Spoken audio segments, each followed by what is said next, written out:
गुरुर्ब्रह्मा गुरुर्विष्णुः गुरुर्देवो महेश्वरः गुरु साक्षात् परं ब्रह्म तस्मै श्री गुरवे नमः तस्मै श्री गुरवे नमः तस्मै श्री गुरवे नमः.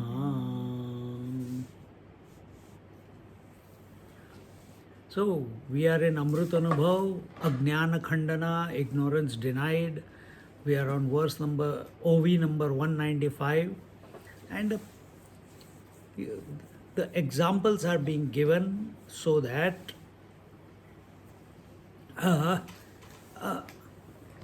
only way we can communicate is through words, and words have to be of such a caliber wherein no concept is created and the truth is revealed.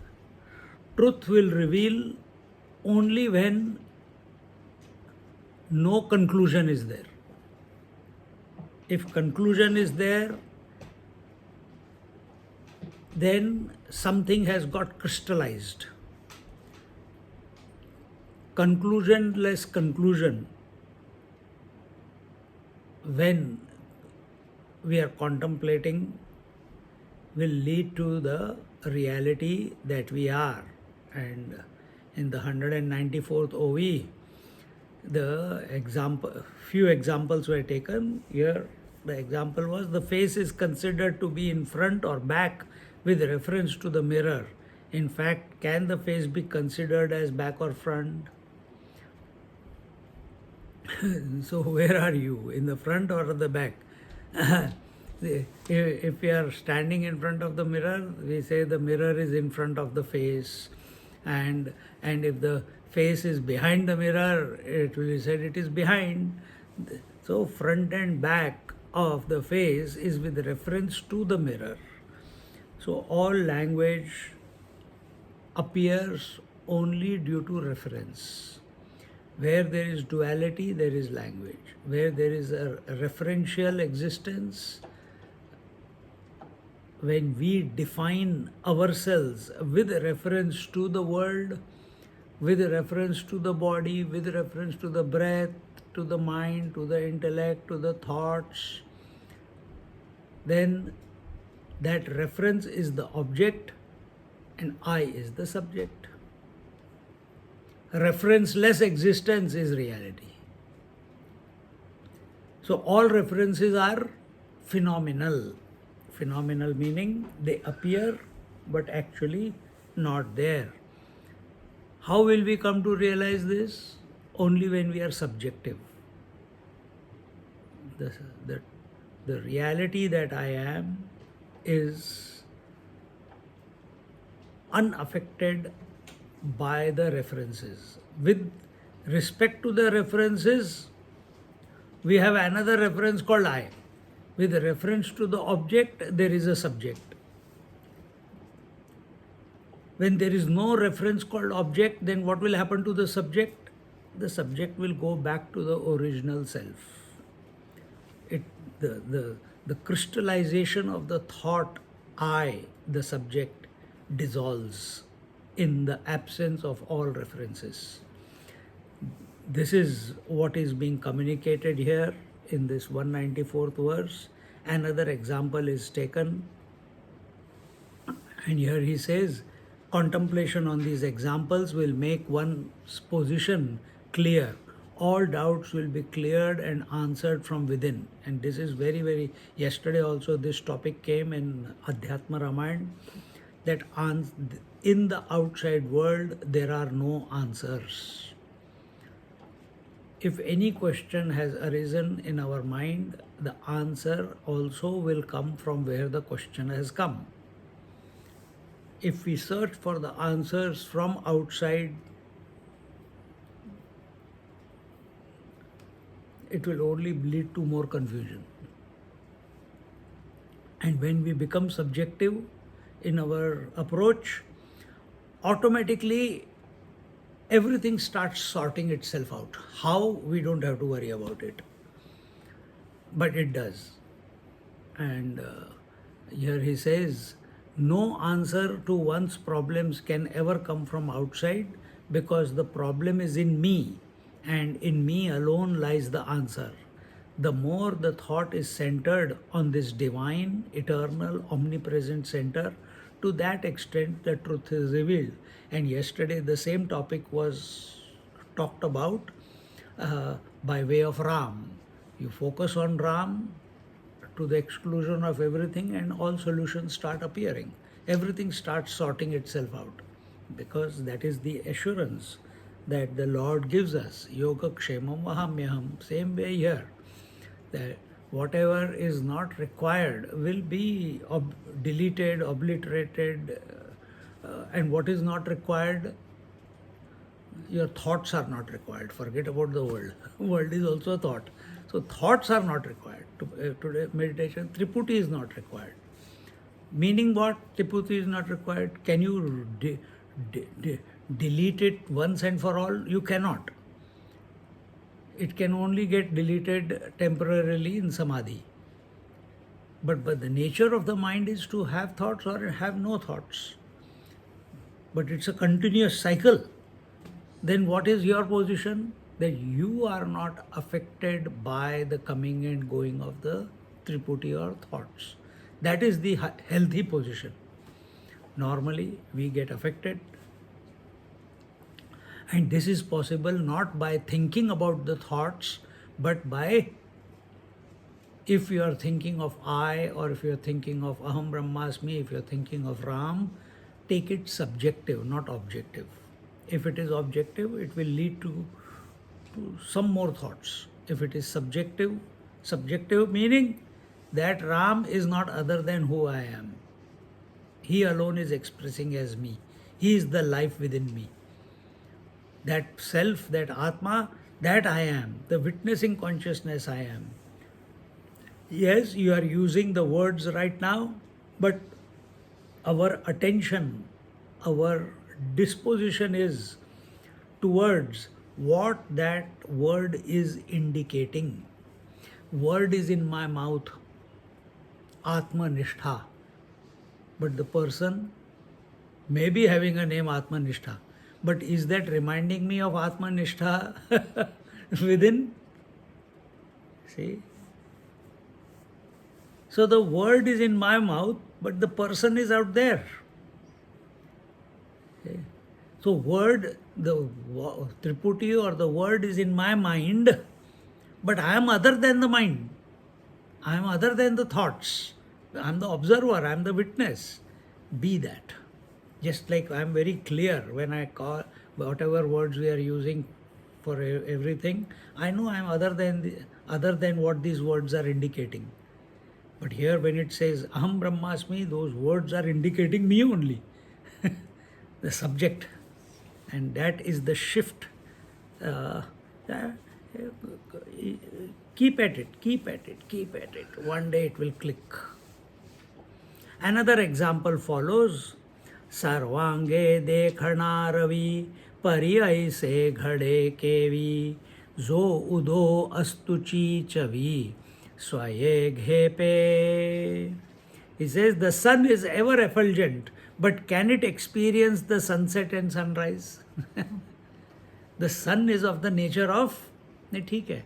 Sun is of the nature of light. Light means consciousness. Light means effulgence. Life means where there is no darkness. So here the example of sun is taken, but that sun you relate to your self. Self is also of the nature of light. It never sets. It is ever bright. It is ever conscious. Consciousness cannot become, oh, I was ignorant when I was sleeping. Bullshit. Because you were awake. Who can make this statement that you were sleeping? Someone must be watching. So, in other words, you are ever bright. So, here he says, the sun is of the nature of light, but is it ever possible that the sun experiences own sunrise and sunset? So, where is the sunrise and sunset? The mind, the waker is rising, the waker is setting. The dreamer is rising, the dreamer is setting. The sleeper is coming, the sleeper is going, isn't it? But the one who knows these three, is he coming and going? No. And that's the real you, who does not rise and who does not set. But what have we shortchanged ourselves? I am the waker. And this has become more important. So reassess yourself and see where we are going wrong in our approach. This is a very good thought so far as the vision of the Absolute is concerned, that the Absolute never rises and never sets, meaning the Absolute never is born nor it dies, nor does the Absolute manifest or unmanifest. The sun's nascent light is not visible. Now this is another angle that is taken. This is a bit technical in the sense that sun's light, we see it as light, as brightness only in the Earth's atmosphere. Once you go out of the Earth's atmosphere into the space, the sunlight is not called sunlight. There is nothing called sunlight. Then what is it? Sunlight appears as sunlight only if it is reflecting on an object or particle. So when it is passing through the atmosphere of the Earth, it reflects on the particles in the air and it refracts, and that refraction we see it as light. Or here this light is coming, it is falling on the laptop, there is a shining, there is a reflection, and that reflection is the sunlight. But in the space there is nothing to reflect upon. Then what is the sunlight?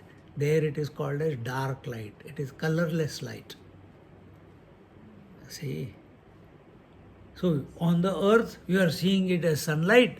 In the space it is dark light. Which one is, what is its nature now? So the sun's nascent light is not visible. Pure sunlight is dark by nature.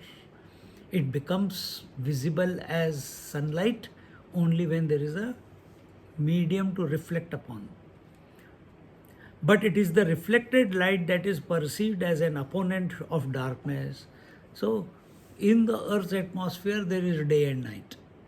Outside in the space there is no day and night. Isn't it? So just this thought itself will make you want to go back into the space again and again. Why? Because then I am free of going to sleep and going to wake up. On the Earth I feel like I need my 8 hours sleep or 7 hours sleep or 5 hours sleep. But in space, no need. Why? There is no sunrise and sunset. So also the sunrise and sunset do not exist in the sun itself. Yes, the sunrise and sunset themselves are phenomena. They are appearances. The sun never rises, the sun never sets, and moreover, in the sun there is no sunrise and sunset. But see our language. I am awake. I am feeling sleepy. Means I have arisen and I am now ready to set. Stupidly we are superimposing these thoughts on ourselves. You are ever awake by nature, and you have to accept that rather than sabotage that presence, that witnessing consciousness by these statements in the mind that I am tired, I am ready to go to, I'm dysfunctional now, it was a very busy day, I'm tired now. Nothing. You find that potential because you are infinite by nature. They appear only as appearances in relation to the earth. We have understood that the sun itself cannot know the beauty of its own rising and setting. Sun cannot know what is sunrise and sunset. If sun is colorless, if sun is dark light, it doesn't even know the greatness of its brightness. It doesn't know the beauty of the colors on the earth when the sun rises and what it brings about, the chirping of the birds, the new wave of exhilaration in the beings early in the morning. And again at the sunset, the beautiful uh, uh, tapestry of colors in the sky as the sun goes down. He says, what is sunset, what is sunrise, I don't know. What is day and what is night, I don't know. What is light and what is dark, I don't know. From sun's point of view, all this is zero, has no meaning. Similarly, from the self, absolute self point of view, what is waking and dream and deep sleep, I don't know. What is possessions and relations, I don't know. What is appearance and disappearance, I don't know. What is manifestation and unmanifestation, I don't know. What is birth and death, I don't know. To live in this disposition, we must pursue that. It's not that we want that, it has to come about, and it will come about as we become more and more subjective in our approach. Therefore, so long as one thinks in terms of conditioned expression, meaning so long as one thinks that I am a body, I am the breath, I cannot live without breath, I have a mind, I think I am losing my mind, I think I am very intelligent, I think I got elephantine memory, I think I can't remember anything, I think I am having dementia or Alzheimer's, I forget everything. All this is accepting yourself as a conditioned being. There is no end to thinking. Just now we are talking about coffee. Huh? So, you want some reference to come and give you a kick, some object to come and give you a kick, and that is coffee. And smartly I said, replace that with Boroka. But why can't we get a kick by mere thinking? The thing is, we are not convinced by our own thoughts. If I am thinking that I'm awake, I am inspired, I must believe it. It will happen, isn't it? But we don't believe our own words. The moment the angle of vision is changed, there is nothing to think. Whenever we are thinking of the world, it will only lead to more thinking. When we are thinking about the consciousness, the absolute principle, all unwanted thinking automatically ceases. It becomes quiet. And the spirit, the absolute consciousness, is of the nature of inspiration. It is not of the nature of dullness. By nature, it is inspiration. By nature, it is ever effulgent. By nature, it is all pervasive. By nature, it is Satchidananda Swarup. By nature, it is eternal, ancient, all knowing. And that I am. So, if that is the nature, how can you be dull? You will have to be bright, you will have to be at a higher vibration. Vibration again is at energy level, not at the spirit level.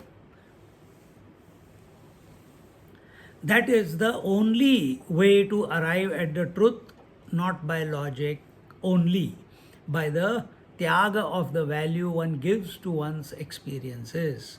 So do not give value to experiences, meaning do not give value to Triputi, do not give value to emotions, do not give value to your convictions. Yes, it is good to have a positive conviction than negative conviction, but as we come closer and closer to our own essential nature, we keep giving up. So you replace tamasic convictions with rajasic convictions.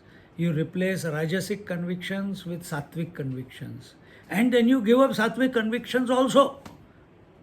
Tyage naike amritatva manashuhu. Immortality is gained only by tyag, only by giving up, only by letting go, only by growing out of all that we have considered to be ourselves. And what we have considered ourselves? Referential existence. I am the father, I am the mother, I am the sannyasi, I am initiated, I am not initiated, I am so many years old, I am this body, I am this breath, I am this mind, I am these convictions. Yes, it is good. In the satsang we are studying that I am the conviction, that I am the self, which is of eternal. Even this thought has to be given up. And then what has to? Then be, not think. Or let the mind think and you be.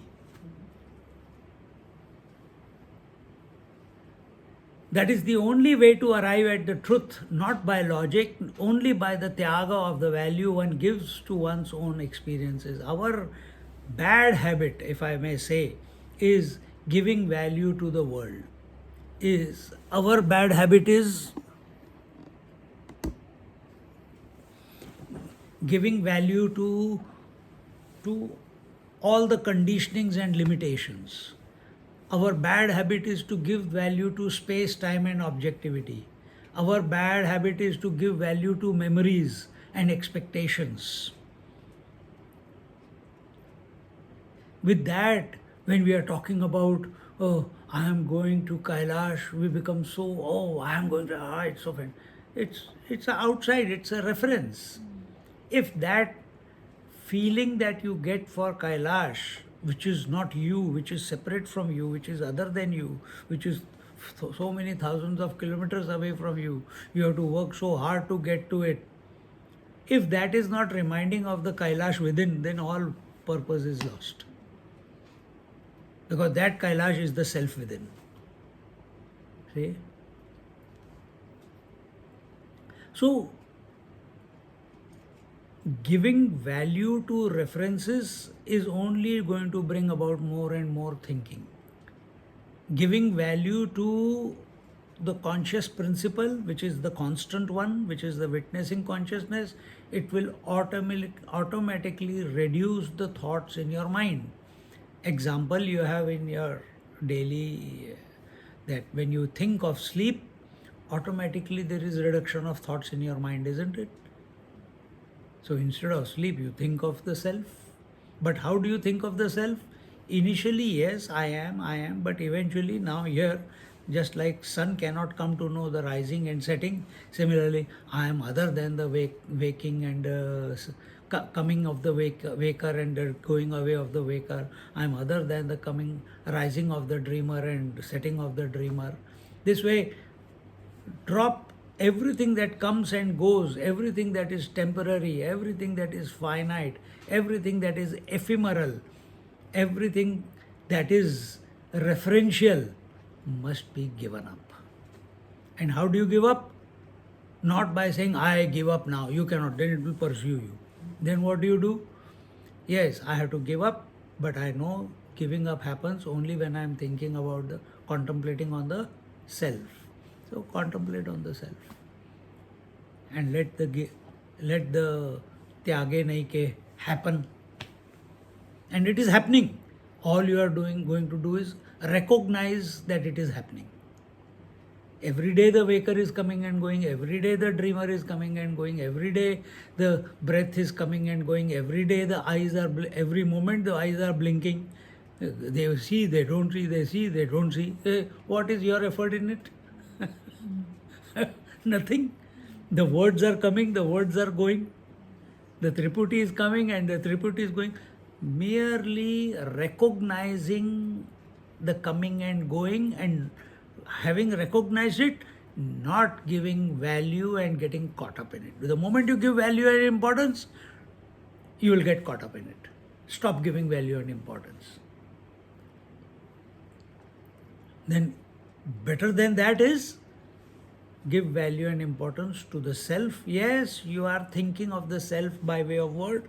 You know that word is coming and going. The self word is coming and going. The word consciousness is coming and going. You know the word Ram is coming and going.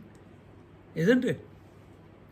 But what it is indicating, what it is representing, is not coming and going. The consciousness that I am, yes, I say I am the consciousness, but what it is indicating, I have never, yes, I cannot come and go. There is no question about it. I have always been. And in this way, you know you can touch it, but you cannot touch it. The mind is coming very close, but it cannot see it, see the self. Mind cannot grasp it, mind cannot comprehend it, mind cannot feel about it, but it thinks it feels, so it cries or it becomes ecstatic, etc. And that is at the level of mind. But that ecstasy also comes and goes, it is not permanent. Because that ecstasy comes because it feels there is nothing between me and it. And still, when you think of it positively, then ecstasy. When you think of it, why I can't, then viraha. Viraha means a feeling of, a sense of separation by the mind. Then crying comes. Emotion comes.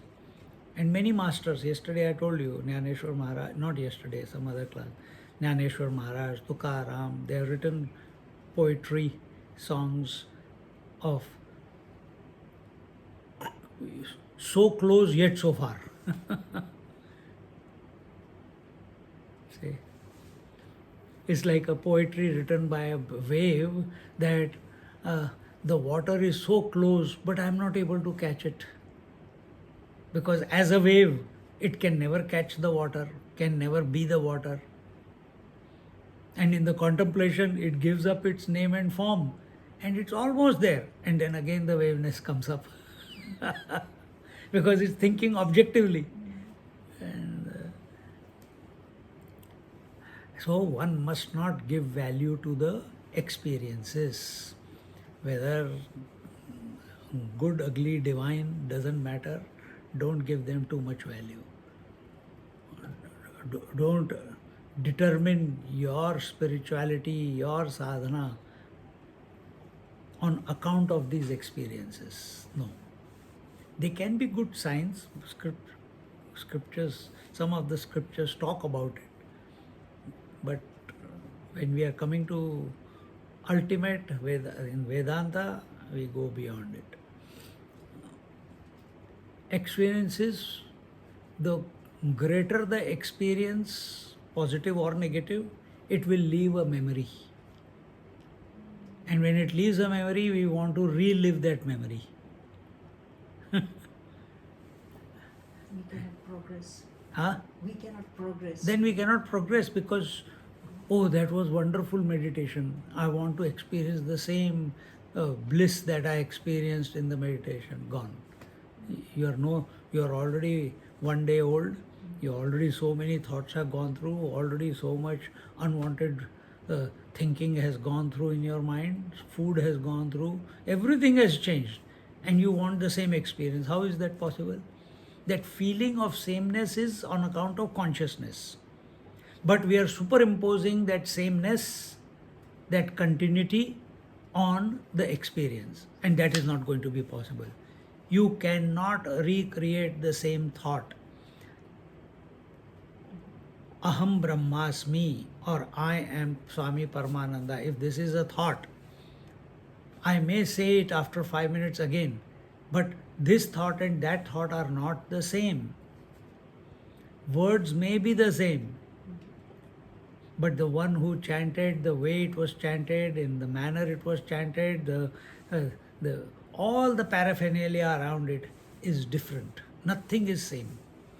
So you cannot recreate anything that has already happened. So therefore the scriptures say, do not collect memories. In other words, do not give value to experiences. Just as from the point of view of the sun, there is no rising and setting, from the point of view of one's essential being, there is nothing like the trio of experiencer, experienced, and experience. They may be there like the waves on the ocean, but because of them, I do not suffer. In other words, just like the screen of the TV does not suffer because of the wars, as I said, because of the wars, because of the emotions, because of the marriage, screen does not become ecstatic. Oh, good days have come. Then after some days, oh, bad days have come. Screen does not. It continues to be the screen. Whether there is light, whether there is no light, whether there is forms or no forms, sound or no sound, nothing affects the screen. That screen is the screen of your mind on which this whole drama of the world of waking, dream, and deep sleep is happening. And we get just like when we watch the TV, if the marriage is happening, oh, how beautiful, how wonderful, and you cry. And if some war is going on and you cringe. You are going on a roller coaster ride of emotions of the non-existent movie which is going on the screen, isn't it? Exactly the same thing is happening here also. That non-existent movie is your waking, dream, and deep sleep, continuously coming and going. Where it is going on? On the screen of your mind. What is that screen? Nothing but consciousness. And if it was not like this, what we have just said, you could not recollect anything. You know that you are watching all this, therefore you are able to talk about it. So don't give value to this whole thing. So here he says that there is nothing like the trio of experiencer, experienced, and experience. They may be there like the waves on the ocean, but because of them, I do not suffer. The nature of the mind, if the TV is there, if the car is there, is it for parking in the garage? No, you will use it for going somewhere. If the TV is there, you will, even if you don't put the TV on, you must have seen many times. Like this one. The TV is there, you may not put it on. You will not see any movie or colors or anything. But even while the TV is quiet, there is no electricity passing through it, still it is reflecting so many things. Isn't it? The sofa is reflected, it looks like ghosts. But it is reflecting. So don't get carried. That is the nature of the mind. The thoughts will come. In the relativity, these things will go on. You cannot stop. The relativity is the mind. But you be the undisturbed conscious principle which is aloof from all that is coming and going. Thus, this is what we did today in the meditation. Thus, there are 4 stages in the spiritual evolution vis-a-vis the Triputi. First stage is, for the ignorant man, the Triputi is the reality. Ignorant person who takes referential existence as real, who takes the world as real. I am a wife, I am a mother, I am a daughter, I am this, I am that. And what is all this? I am a mother, I am a mother with reference to my child. I am a wife with reference to my husband, and so on. So, referential existence is given. Wherever there is a referential existence, there will be thoughts. Subject, object is the reference. If there is a reference called object, whatever, an object is there for reference, immediately subject I comes up, isn't it? Now that I can be mother, daughter, brother, sister, whatever. But reference is required. Without that, you cannot be any of the roles. So, ignorant people live at referential level. Keep, no, it is my duty, no, I have to do this, no, I have to do that. And then they feel guilty about it if they don't think. I think something is wrong. I am not having any thoughts of my husband anymore, or I am not having any thoughts of my mother anymore. I think I am becoming very aloof. I am becoming aloof. What will society say? What? And we have been programmed in such a way that we start feeling guilty from inside. So no, this is all at referential level, and the one who lives at referential level is the most stupid, ignorant fellow, and that is such a person.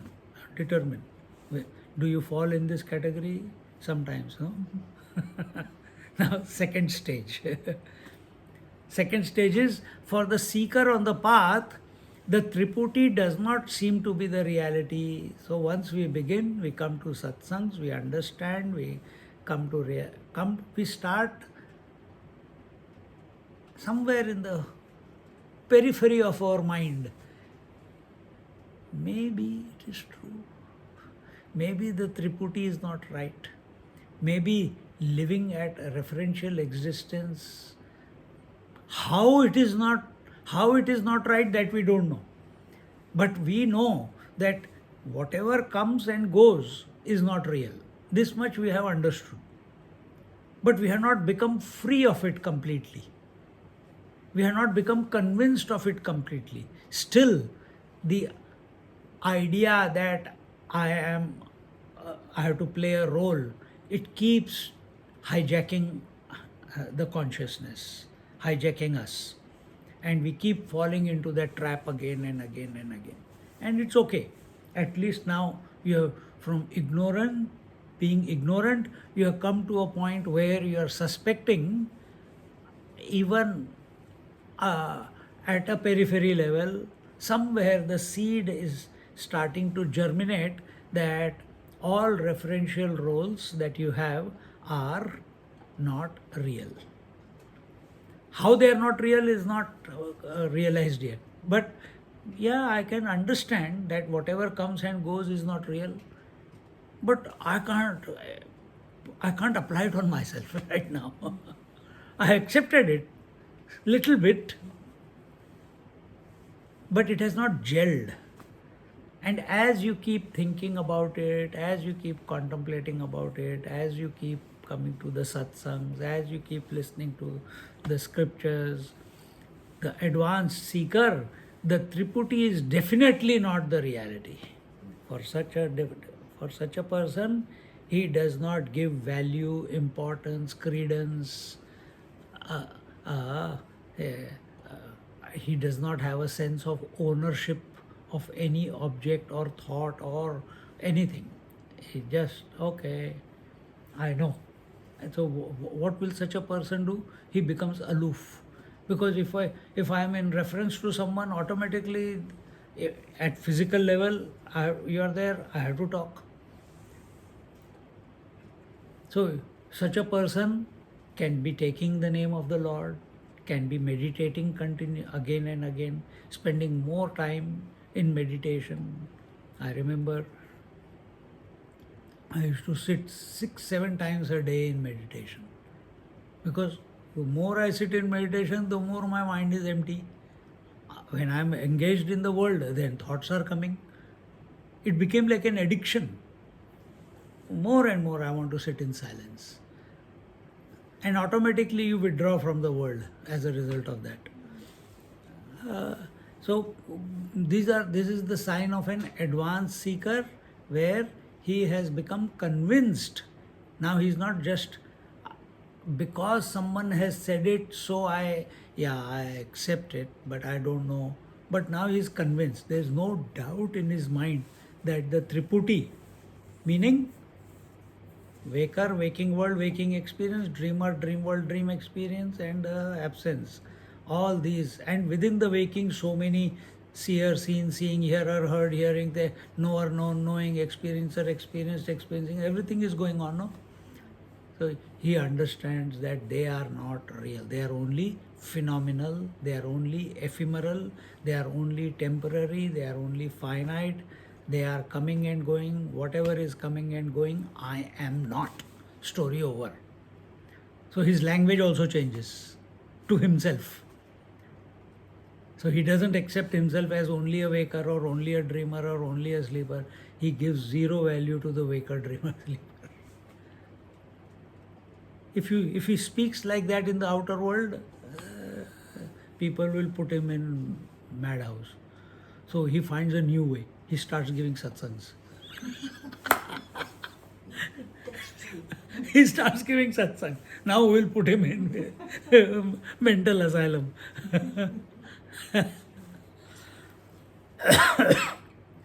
See?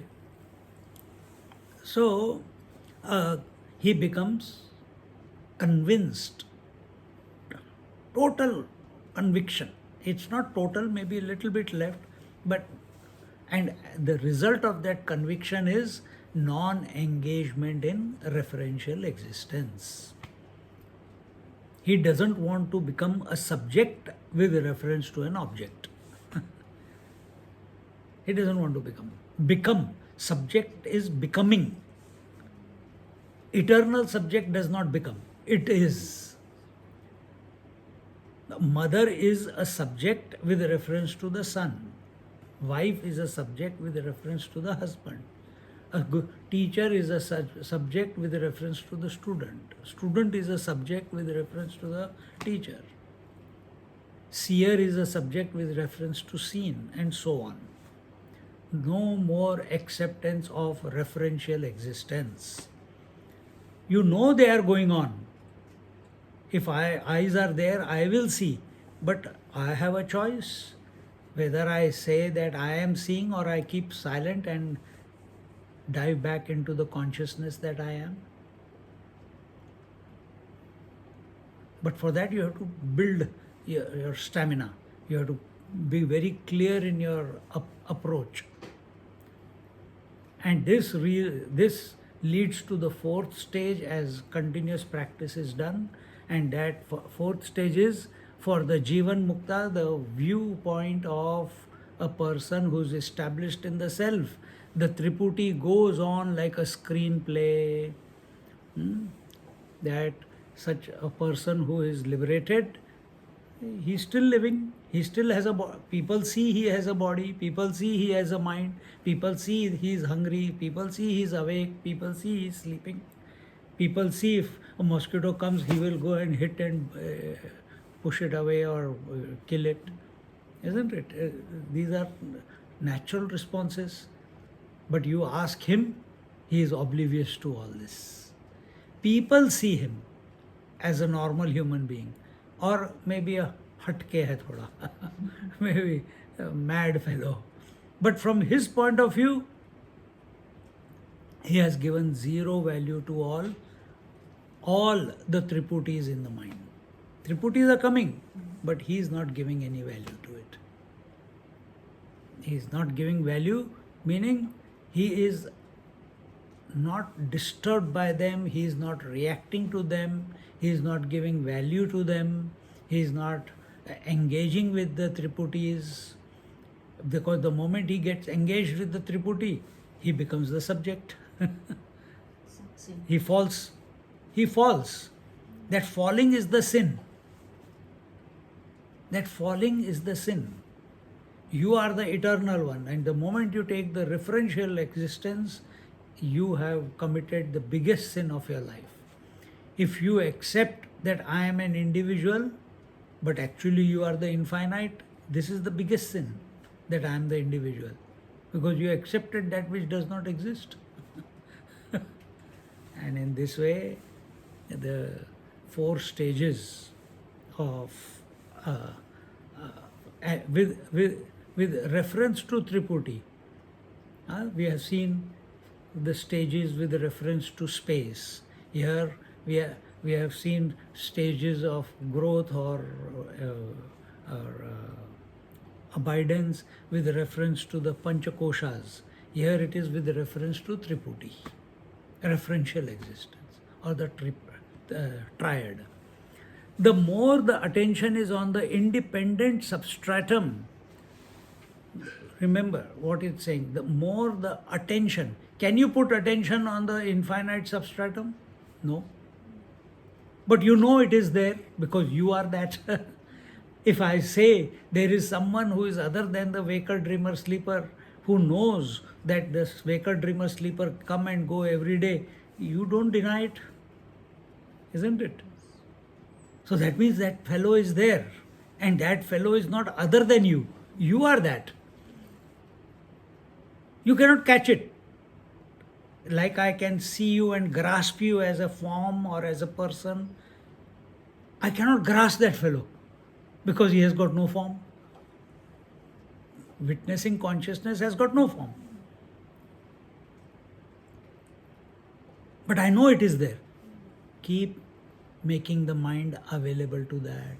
Keep your attention again and again on that substratum which is unaffected by the coming and going of the Tripurtis. The easier it will be to drop everything. The more we are attentive. And same thing I told yesterday with Ram. Shri Ram, Jai Jai Ram. The more you are focused on the Ram, Naam or the form of the Ram, to that extent all other thoughts of the world in your mind will dissolve away. How, that is not your concern. You do it and you will see it. That is the way it is. The mind will disappear. The glimpses of the truth are seen intermittently, and as we keep remembering the Ram, or we keep remembering the keep being attentive of the substratum, there are moments of complete dissolution of the mind. Then what happened to you happens. A sudden feeling of grace. And it happens for a moment, and then immediately the mind clicks in, because mind's job is to manifest and unmanifest. It unmanifested and you were awake, and it felt the grace, and it touched the grace, it was one with the grace, and the moment it manifests again, what was that? It was out of this world, it was wonderful, it was fantastic, and then the emotions start pouring. The ecstasy comes. Understand, this is how it works. Don't get caught up in it.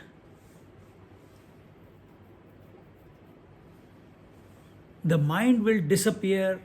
Glimpses of the truth are seen intermittently, like the glow of the glowworm winking in the dark. Mind will come, mind will go. Mind will feel blessed, mind will again move away from that blessedness. Mind will feel the grace, again mind is in the world. Again mind will, again you apply, be attentive, again if a moment comes where the mind becomes completely silent and is awake, again the grace. How it may express next time? This time it was profusely tears, initially tears, then there is smile. Another time it may be totally different. It may be wanting to help someone, maybe cleaning the whole house like you have never done before. Whichever way it expresses, you don't know. Or maybe it is just silence. The consolidation of these divine experiences is called meditation. So meditation is also going in and coming out. When we do meditation, it is temporary, no? And in that temporary application of ourselves towards the substratum must lead to a point where our mind collapses completely.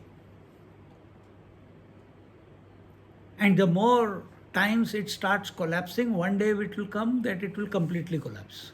Without falling asleep? I, Without without, falling asleep. of course, without falling asleep. So you're creating a new pattern in the mind that this is okay. Engaging with the world, engaging with the Triputis was okay before. Now, allowing the mind to collapse and be in the embrace of the divine is also okay. And it is better than remaining in the world. As this starts happening, a new vision, a transformation in the mind comes about. That it starts, because it's already accepted that all Triputis are temporary and unreal. That means the whole world is unreal. So the world hijacking your mind and holding on to itself, the value giving is gone. Every time you go into meditation, you are allowing the mind to collapse so that it can get the glimpse. You're not allowing the mind, you are making your mind available to be that collapse is called surrender. That collapse is called being attentive of the substratum. That collapse is called where all objectivity drops away from the mind. See, all these are different ways of putting it. And in that, a glimpse. Some people who are Ram Bhakta, they will see Ram, that is the glimpse. Some people will see a ray of light coming to them. Their mind is overpowered by the sun-like light, like a sun in the mind. All the thoughts in the mind get divinized as a result, if that approach is there. Or you see Ram, or you will hear, like yesterday he said, Vishnu Pada. So chanting the name of the Ram will lead to the feet of Lord Vishnu, because that is the belief he has, because he is very clear, because the absolute reality has got no form, no qualities, no attributes. I cannot relate to it. It is there, I know. So I want to relate at the relative level. What is that relative level? That is Vishnu. That Vishnu alone has come as Ram or Krishna or Buddha or whatever. So I go back to the source consciously. And as we keep doing this again and again and again and again, now by default mind is going there all the time. Right now mind is by default going to the world. Now by default mind is wanting to go back, becoming available to the divine again and again. Not wanting the same experience, not wanting to have the glimpse. If you are going after the glimpse, then you will be very frustrated after some time, because you cannot recreate a glimpse. And if that one glimpse is so complete, so all-encompassing, then you don't need many glimpses. You don't need to meditate again and again. एक बार हो गया, completely drowned once and for all. Then there is no question of survival after that, because now you are liberated. There is a question of survival. A relative, referential existence wants to survive. You get divorced, again want to get married. Again the same misery. But here, complete drowning into the source. And think, once you jump into the water, can you come out dry? Can you come out dry? No. So once your mind has completely taken the deep dive into the pure consciousness, because it is of the nature of pure consciousness, how can it come out with an objective approach anymore? It's not possible. But because of our insistence that the world is. Therefore, there is something called meditation. Because we insist in our mind that this world is still there, I have to withdraw from the world and go into meditation. And then when meditation over, I will gather the energy from there and function in this world. Abbe, bekoof. This is what we are doing. Once and for all.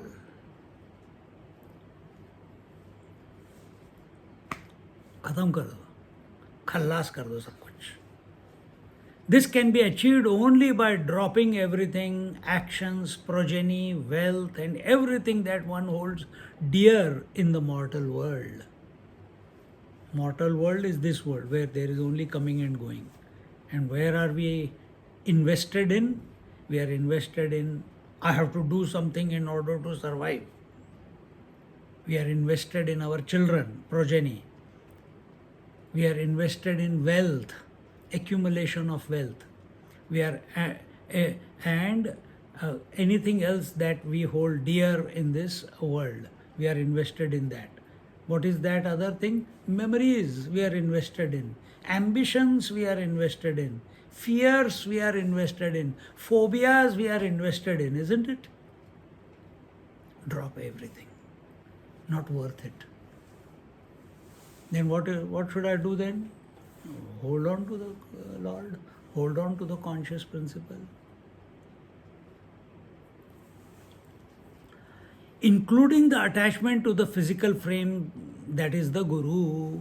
So, even the frame of the Guru. This is yesterday I told you. When I met, one day one Swamiji gave me, he says, don't get attached to me, get attached to Narayana. It was a very important. Otherwise we become Guru fixated. Then what happens? Such people keep the photographs of Guru in their temple and continuously keep looking at it. Look at the Lord. If that is reminding you of the Lord, or is it reminding you of the love that person showered on you, the words that Guru Maharaj spoke to you. So you are still in the relative. That Guru is not reminding you of the Sadguru within. So does it mean that I should not keep Sai Baba's photo here? Nahi, rakho. But a point must come. He's Lord's for me, Swami. Yeah, but we are going beyond Lord here. So don't get attached to Lord also. You want His blessings. You want His blessings. The Lord knows, the Ishvara knows that He is Parabrahma Paramatma. So we don't want to live in the relative. So we want His blessings, but as long as we are fixated on the form of the Guru Maharaj. See, yesterday I explained to you what does it mean to be one with Ram. One meditation is there in Uddhav Gita. How through the form you can, how do you surrender yourself to the form? Between the two eyes, between the two lips, between the 2 feet, you put your attention and you merge into the essence of that Lord also, who He really is. Yes, no doubt that Baba is Lord, but so many other Lords are there. They have got no confusion with each other. But within the Baba organization, Baba thing, Satya Sai Baba does not accept Shirdi Sai Baba, not Baba, people, those who follow, they don't accept Shirdi Sai Baba. Those who follow Shirdi Sai Baba, they don't accept Satya Sai Baba, and now new one. But these, I'm not going into argument here, but this is what we see in the world. And this is how sampradayas begin. That I am belonging, because people always ask, which organization do you belong? No organization. How can that be no organization? No, I don't belong. Which organization do you belong? I am Om Sai Ram. Next, which organization do you belong? Om Namah Shivaya. Be free to all. Don't get caught up anywhere. understand the work. Here we are not talking about Baba or God or this. We are talking about, oh, because Swamiji told me don't get attached to me, to get attached to the Lord Narayana, now I'm even more attached to his form, is it? Because he gave me such an important instruction. Only a true Maharaj, true Guru can say something like that. Don't get attached to me. Now, because he said such potent words, now I'm more attached to the form. I'm committing suicide. Simple. Whatever you may do, as if there is a form in front of you, if you become too familiar with that form, you will start judging that form, or you will start getting attracted to that form, and eventually when that form is not doing what you want it to do, is not behaving up to your expectations, then you start creating a distance. That form, our attention should be on the consciousness that is expressing through that form, not on the form. Because form we have to give up. With this form also we have to give up. So why we are getting attached to the form? Are you attached? If you pray to the Lord Narayana or Sri Ram, why? Because that form reminds you of all the qualities of Sri Ram, isn't it? Correct or not? If that form, he himself says, I am all the forms, I am all pervasive, then why don't you take the Ravana's form and chant Ram? It doesn't work, isn't it? Because your connotation and approach to that Dashanan is totally different. If Ram is saying, I am everywhere and in and through everyone, then why don't you take any form? Why only that form? There are socho कि how here we are not talking about, we are talking about how our mind functions. And we are trying to move away from all referential existence. And here he says that as long as your addiction is to the actions, to the progeny, to the wealth, and everything that one holds dear in the mortal world, including the attachment to the physical frame, that is the Guru. And that is when the attention is on the Guru. See, I'm just taking this example. You said Sai Baba is a god, he is not a human being. So also many other organizations talk about their Guru Maharaj. Bhagwan Nityananda, Bhagwan Ramakrishna, Bhagwan Ramana Maharaj, all those followers, they say he is Bhagwan. Sai Baba is also Bhagwan. Now Bhagwan in competition with Bhagwan, or are they the same? They are the same. But then why are people divided? Why are people not accepting of everyone? I'm not here to judge what people do. I'm here that our mind does not get caught up in this. Our mind remains focused, attentive of that one principle, which is the Atmic principle, which is the conscious principle, which is in and through everything. So we don't want to get, so here Baba is there, and the referential existence will be, I am the devotee of the Baba. In another organization, it will be another Mahatma who started that organization, then I am in reference to that. That there he is Gurudev, here he is Bhagwan, here he is Prabhu. इसका कोई end नहीं है. We want to come to the substratum in which there are no divisions. And where there is no division, that disposition is the liberation. You are free. And after that, once you have been that, after that, let the thoughts come, let the thoughts not come, doesn't matter. See, this is a very great thing that we have learned from our Swamiji, and that is not get. नहीं तो हमारे with us there were so many students who were follower of Chinmayananda. He had said, "You come and do the course and this that." So they are totally dedicated to Chinmayananda. I have never met Chinmayananda. I was plucked from the world and I found myself there.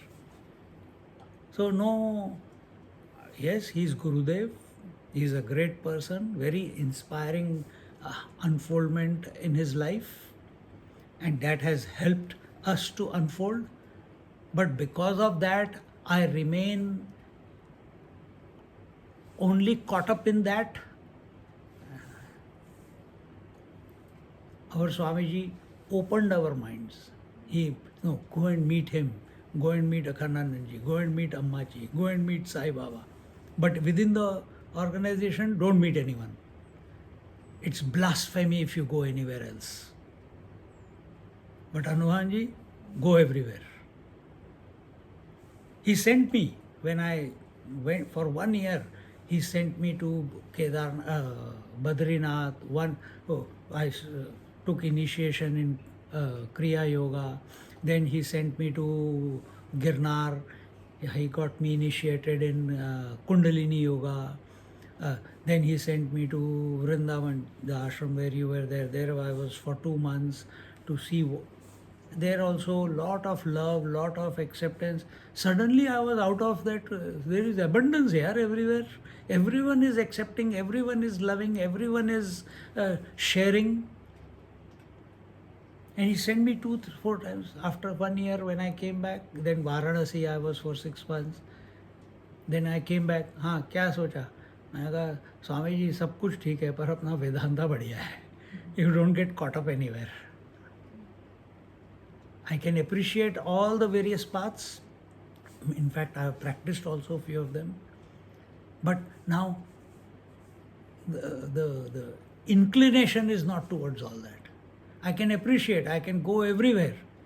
But I want to be nirlipta. Nirlipta is unattached, unhooked. I want to remain unhooked from everything. Because that's Vedanta. Because the moment you get hooked, immediately referential existence. Then what do you do out in the outside world? Karnataka. Genuinely, because Natak is at the, it's a way of saying it. But in fact, what is happening? You see the presence of that divine in and through everything. Then where's the question of hatred? Where's the question of attachment? Where's the question of judgment? Where's the question of biasness? There's nothing. Just accept the person as he or she is. Accept the situation as it is. And just, okay, this situation is over, next situation. One chapati over, next chapati. Today aloo sabji is over, again next Saturday is aloo sabji. कुछ ना कुछ तो होगा ही ना. Why there is expectation? Something has to, every moment is a new moment. Every moment is a new moment. But if I want to live every moment only seeing, thinking that it is necessary initial stages, that by Gurudev's grace this is happening, by Baba's grace this is happening, by Ramakrishna, in Ramakrishna mission everything is Ramakrishna, Ramakrishna, Ramakrishna. हमारे को कोई फर्क नहीं पड़ता. आज रामकृष्णा बोल दिया, कल रमण महर्षि बोल दिया, आज बाबा बोल दिया, आज दत्तात्रेय बोल दिया, आज अनुवान जी बोल दिया. टुमारो आई मे से आत्मनिष्ठा also. I have said it also before. So it does not matter, because every moment is a moment of learning. You know? Every moment is a window of collapsing. Every moment is a window of collapsing. And if this word is prompting the mind to collapse, then this word is God. देखो, If Atmanishtha is the word, is a name, it's a word. But if that reminds the mind that there is nothing worth, this is the goal, mind collapses. Then you are God. Because of that word, that name, the collapse came about. Then I go out of here, I see a beautiful sunrise. Then that becomes a reason for collapse of the mind. Wow, collapse. So every moment we have to be available. फिर तो जीने का मजा है. We'll leave it here. चलो छोटा सा है, एक और कर लेते हैं. की रस आपणिया पिए, की तोड़ लपवूनी ठाये, हे रसपणे नव्हे तया जैसे. Can the juice drink itself or avoid tasting? Whether the object of taste, the juice, is tasting itself or it is not tasting itself. The juice cannot say whether it is sweet or bitter.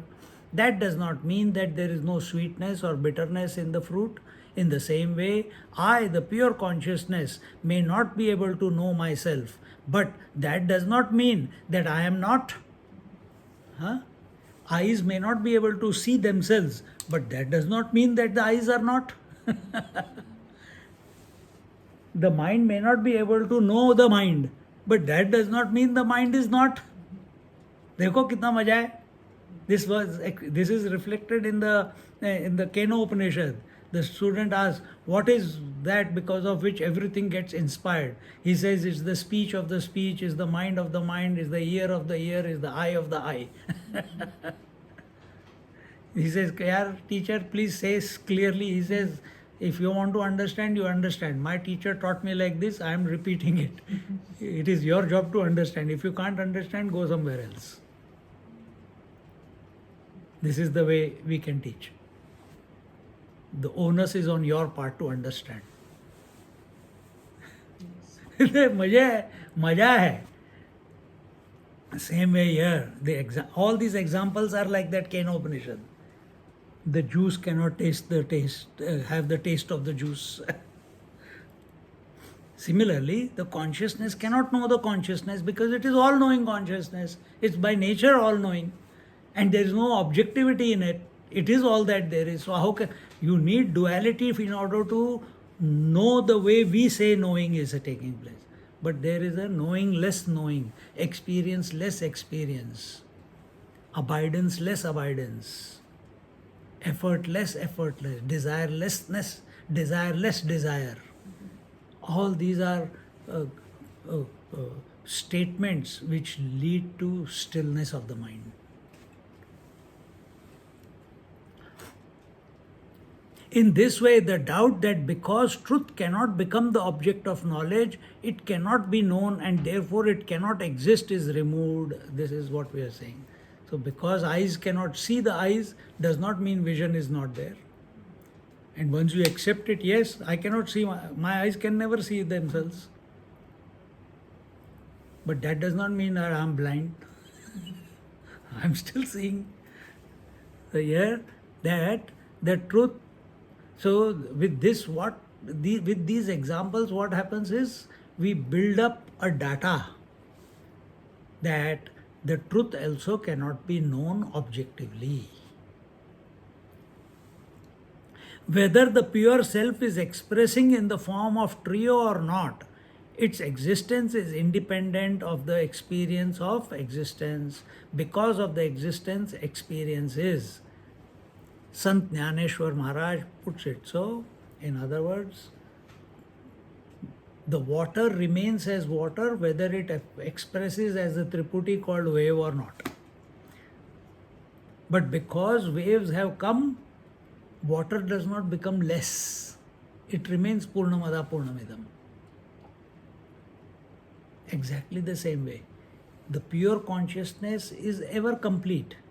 Whether the triputi of waking, dream, deep sleep comes, appears or does not appear, the pure consciousness that I am has never become corrupted, has never become less. Then where is this Triputi of waking dream? Only on the surface.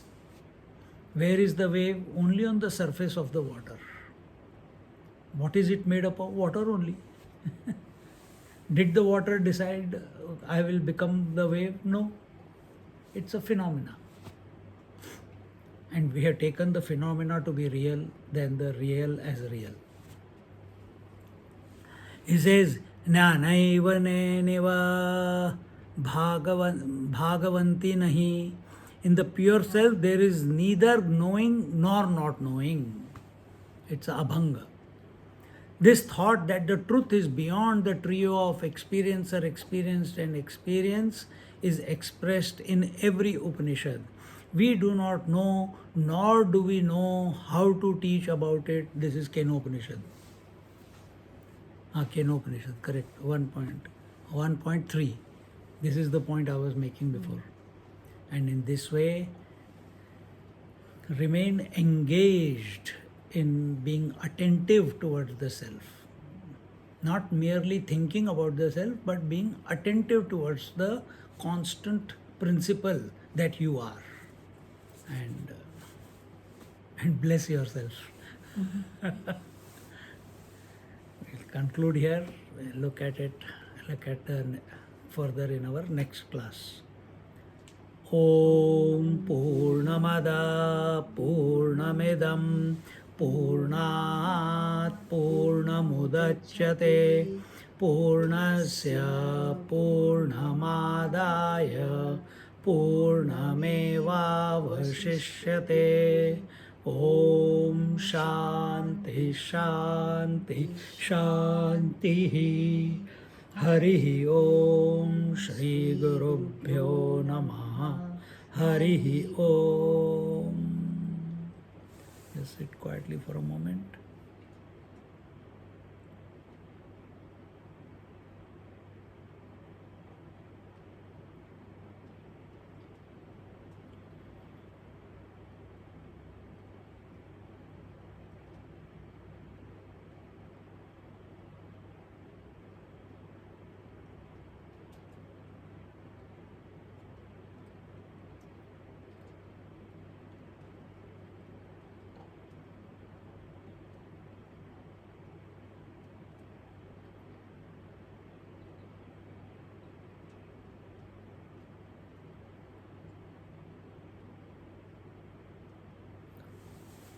Hari Om.